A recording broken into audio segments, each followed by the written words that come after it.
Hello, my name is Wasifa, and in today's video, we are talking about love and dating. I'm going to teach you some very good vocabulary you can use when you're talking about boyfriends, girlfriends, people you like. You will see these words maybe on TV, in movies, especially if you like romantic comedies. These words come out up a lot. So specifically, what I am going to teach you is phrasal verbs that have to do with love as well as dating. Okay, so you might be wondering, what is a phrasal verb? Good question. So if you know what a verb is an action, okay?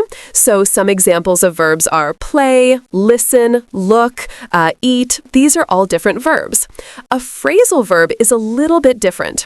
The reason a phrasal verb is different is because you have the verb and a preposition. Okay, so what's a preposition? A preposition is a word like on, off, over, under, above, below, at, in. These are all prepositions. Okay, so the thing about a phrasal verb is when you have a verb, imagine the verb get. If we add a preposition to it, it changes the meaning of the verb. So for example, we have get on, get off, get over, get under, okay? Get above. We have all these different phrasal verbs with get, and each one has different meanings, and the meaning is really in the preposition, okay? So we have tons of these in English, and we use them a lot in conversation. So today, we're going to look at some ones that have to do with dating. So let's give some examples, okay? I have here hit on. Hit on is a phrasal verb. We have hit, which is the verb, and on, which is the preposition, okay? So before we continue, I just wanted to point out one thing. There are different types of phrasal verbs. So we have phrasal verbs where the verb and the preposition are together. There's nothing in between them. So hit on is an example of this. You see hit and on, they're together. There's nothing in here. There's no person, there's no object. Hit and on, the preposition and the verb. Now, there is also a different type of phrasal verb where you have the verb and then there's something in between the verb and then there's the preposition. So, for example, another phrasal verb we will look at today, check out. You have check her out. So you actually have the verb, the preposition, but there is something in between the verb and the preposition. In this case, we have a person. In other cases, it might be an object, okay? There's also a third type of phrasal verb where pretty much with the third type, you have a choice. You can either put the phrasal verb together or it can be separate. Today, we're mainly, though, looking at either ones that are together, like hit on, or ones that are separated by a person or a thing, such as check her out. If you're a little bit confused, don't worry, because we will be looking at so many examples of what I'm talking about today, so you will really understand this concept. Okay, so let's look at hit on and the meaning of hit on. So I have here the sentence, Dave hit on me. Okay, so we have hit, which is the verb, on, which is the preposition. They're always together. And what this means is, it means Dave said something to me. He told me that I was maybe beautiful or pretty, and maybe he asked me for my phone number. When you hit on somebody, it means that you're showing somebody that you're interested in them, okay? So if you ever have seen any movies where you have people in bars or at clubs, you have, and this can also be for real life too, you might have a man go up to a woman and hit on her, meaning he says to the woman, can I buy you a drink? Or, can I talk to you? I think you're very beautiful. So this is hit on. It means you're telling somebody or you're showing somebody that you are interested in them, okay? Okay, the next one I want to look at, the next phrasal verb is check out. So the man checked her out. What does this mean? When somebody checks you out, it means they're looking at you in a certain way. Check out, when we're talking about dating, really has to do with the eyes, okay? So when you check someone out, it means you use your eyes to look at them up and down, and while you're looking at them, you're thinking, wow, this person's very handsome, or wow, this person's very beautiful. This girl is so sexy, okay? So you're really thinking about how attractive they are. So you're not talking, you're just looking at somebody and thinking about how attractive they are. So when someone looks at somebody, showing interest. So I have here a picture of this. I have a woman here and a man here, and this woman with her eyes, she's looking at the guy and she's thinking, wow, he's cute. So she's checking him out. Sometimes you have friends. Maybe there's a group of women who are looking at a guy and they're looking him up and down and they're thinking, wow, what a handsome guy. They're checking that man out. Or the same can be the opposite. Maybe there's a bunch of guys, maybe construction workers, that's a common stereotype, and a girl's walking by in a nice pretty dress and all the guys are looking at her. Those guys are checking her out, okay? So these are two common phrasal verbs we use with dating. Now let's look at some more. Okay, so the next phrasal verb we're going to look at is probably the most important on this list, and the reason it's so important is because we use it all the time, okay? So you will definitely hear this one a lot. So let's look at it. This is go out with somebody, okay? So for example, Calvin goes out with Amy, or they are going out. So what does go out mean? Well, it's another way to say to date or to be a couple, okay? So for example, we have here Calvin and we have here Amy, and every Friday night, maybe they like to go to the movies together and they go to a restaurant together and they really like each other. That's why I drew the hearts. So they are going out. It means they are going on a date. Maybe they're boyfriend and girlfriend, maybe not. Maybe Calvin has 5 girlfriends and he's going out with five women at the same time. It's in different cultures, you get different things happening with dating. But going out means you're pretty much with somebody and you really like them, okay? So Calvin is going out with Amy. They're a couple. They're together, okay? So I want you to pay attention to this. Go out is also together. They're one of those phrasal verbs where go and out are together. There's nothing between them. We don't need the with. We can actually end just with they're going out. So if you're talking about two names, Kim goes out with Kanye, for example. In that case, you'd use the with. But if you're just talking about two people and you know like they're at the beginning of the sentence, you can also say Kim and Kanye are going out, okay? So very, very important. It comes up a lot in English culture.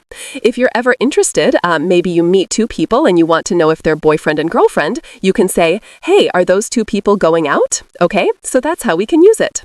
Let's look at another example. Stand or stood me up. So stand is the present tense of stood. Stood is the past tense. They have the same meaning. In this example, I'm using the past tense. So my example is my date, so the person I'm going out with, my date stood me up. What does this mean? Well, it means when you have plans to meet somebody. Imagine I'm supposed to go to the movies, and I'm supposed to go with my boyfriend. And imagine if at the very last minute he doesn't come. So I'm waiting there, I'm looking at my watch, where's my boyfriend? Why hasn't he come yet? And he doesn't call, he doesn't tell me where he is, so I wait and wait and wait, and he never comes. That's a very sad story. Luckily, that's never happened, but it means to stand someone up, okay?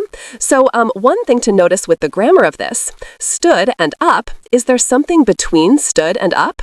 You'll notice in this case the word me, but it's a person. So you can stand a person up. So Cindy stood John up, okay? So a lot of the times we have a person here. Could we do it without? My date stood up. No, this has a different meaning. In this case, without a person here, it means you stand up. So that's why the placement of these things are so important. Okay, and let's look at two more examples. We have turn on and turn off. Two more very good examples of dating vocabulary. So what are these examples? Tattoos turn me on. This means tattoos, in my opinion, are attractive. I like tattoos on a man. When I see tattoos, I don't know if you can see, okay? I feel my heart flutter. I like tattoos, okay? Now what's the opposite? Big muscles. So big muscles turn me off. This means, in my opinion, I don't think they are attractive. I don't like big muscles, okay? For some people, you could say intelligence, people who are smart turn me on, people who like to read turn me on, people with mustaches turn me on, okay? This means I find them attractive. And then the opposite. Maybe you could say somebody who smells turns me off, maybe somebody who is rude, somebody who is not polite, that's a turn-off. That turns me off. So it means I don't like that in a person I'm dating. So turn on is attractive. Turn off means it's something unattractive. Now notice the placement for these phrasal verbs, okay? Tattoos turn me on. Is there something in between turn and on? Yeah, we have the person here, okay? Hollywood actors turn me on, okay? It means I find them attractive. You could also put somebody else's name here, for example.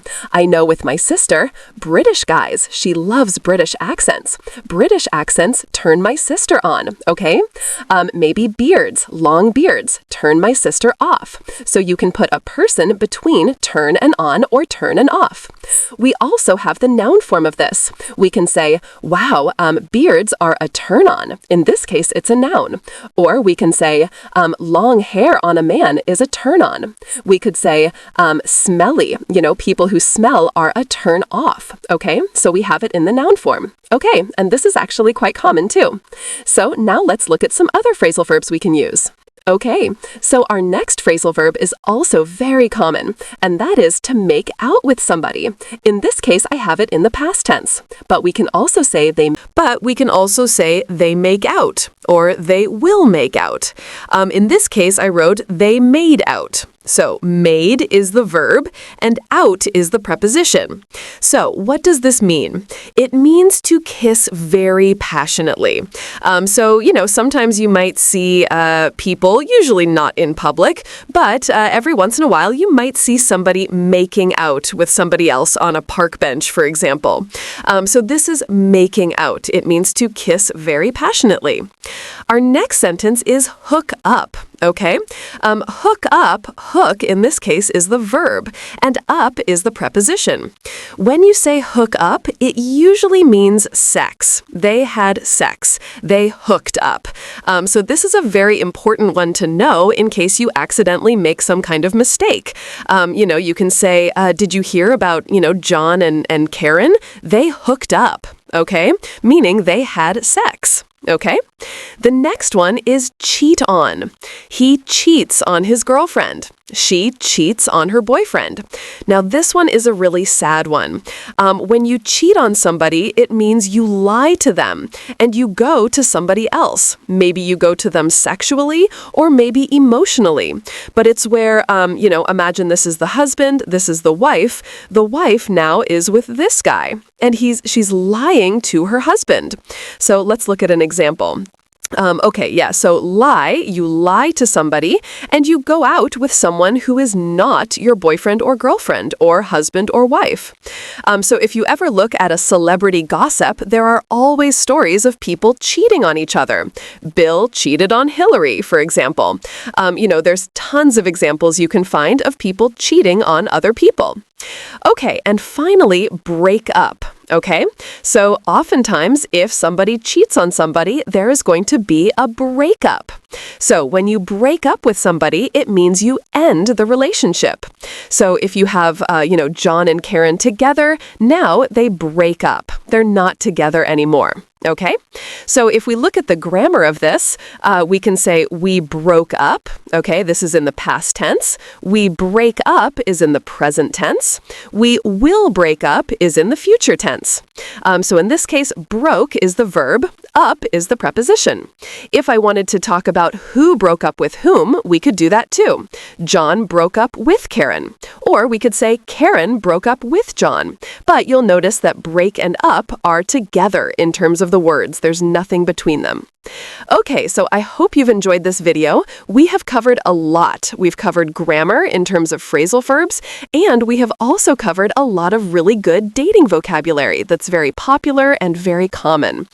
So I want to thank you for watching, and I would also like to invite you to subscribe to my channel. There you can actually find a lot of other resources on pronunciation, grammar, vocabulary, IELTS, all sorts of different things. You might also like my vocabulary lesson on how to talk about guys you like and how to talk about girls you like. So that's something to check out if you want to learn more about dating.